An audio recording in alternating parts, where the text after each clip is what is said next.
ఒకసారి family planning operation అయిన తర్వాత మళ్ళీ పిల్లలు కావాలంటే సాధ్యమేనా మేడం? ఫ్యామిలీ ప్లానింగ్ ఆపరేషన్ అంటే మనం 2 సైడ్స్ ట్యూబ్స్ కట్ చేసి వాటిని క్లోజ్ చేసేస్తాం. ట్యూబ్స్ లెన్స్ ని క్లోజ్ చేసేస్తాము. The method is called as modified Pomeroy's method. ఒకవేళ పేషెంట్ కి మళ్ళీ పిల్లలు కావాలి అనుకుంటే the surgery success is very less. ఎందుకంటే the tube should be healthy.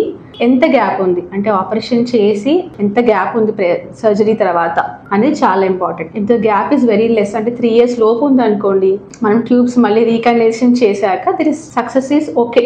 Average gap ఉండే కొద్దీ success is very less. Surgery skills కూడా చాలా ఇంపార్టెంట్ ఇందులో. And one more important thing is how much length of the tube, ఎంత tube remaining tube ఎంత హెల్దీగా ఉండేది కూడా చాలా important. At least 4 centimeters should be healthy అని చెప్తాం నార్మల్గా అయితే.